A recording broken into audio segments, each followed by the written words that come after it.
देशाच्या राजकारणात 19 डिसेंबरला मोठी घडामोड घडणार. कदाचित भारताचे पंतप्रधानही बदलतील. पृथ्वीराज चव्हाणांचा मोठा दावा. इस्रायली गुप्तहेराच्या स्टिंग ऑपरेशनमुळे अनेक जण अडचणीत येण्याची शक्यता वर्तवली. बार्टी आणि सारथी विद्यार्थ्यांच्या पीएचडी प्रवेशावर मर्यादा घालणार. अजित पवारांची विधानसभेत माहिती. बार्टीच्या प्रश्नावर शिरसाटांनी निधी मागितल्यावर अजितदादा सभागृहातूनच निघून गेले.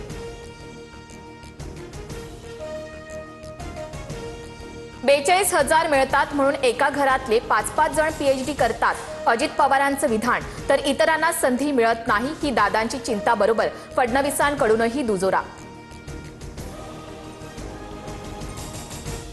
पुणे जमीन व्यवहार होत असताना अधिकाऱ्यांनी नकार द्यायला हवा होता. अधिकाऱ्यांनी त्यावेळी कागदपत्र तपासणं गरजेचं होतं.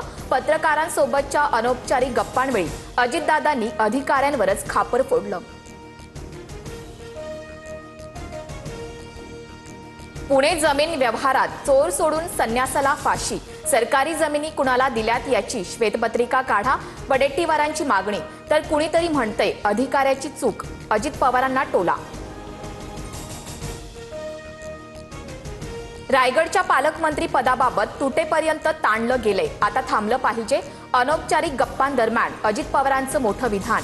उदय सामंत, तटकरे आणि गोगावलेंची चर्चा. लवकरच निर्णय घेणार. अजित पवारांची माहिती.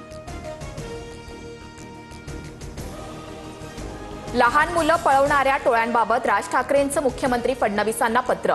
विधिमंडळात चर्चेसह ठोस कारवाई करण्याची मुख्यमंत्र्यांकडे मागणी. तर 90% पेक्षा जास्त बेपत्ता मुलं सापडतात. फडणवीसांची माहिती. राज्यात गेल्या 3 वर्षात तब्बल 14,500 बालमृत्यू. हे केवळ कुपोषणामुळे. कोट्यवधी रुपये खर्चूनही यातून नेमकं कुणाचं पोषण होतं? रोहित पवारांचा ट्विट करत निशाणा.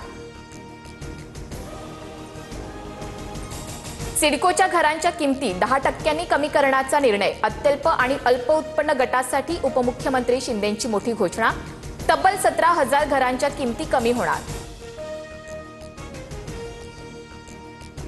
नागपूर विमानतळासाठी बाह्यमार्ग तयार करण्याबाबत बैठक. मुख्यमंत्री फडणवीस आणि नितीन गडकरींमध्ये चर्चा.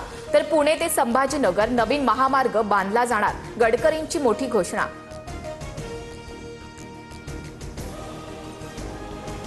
साताऱ्याच्या सावरी गावात मुंबई क्राईम ब्रांचचा छापा. एका शेडखाली एमडी ड्रग्ज बनत असल्यानं कारवाई. 4 जण ताब्यात. तर ही जागा उपमुख्यमंत्र्यांच्या जवळच्या व्यक्तीची आहे का? हर्षवर्धन सपकाळांचं ट्विट.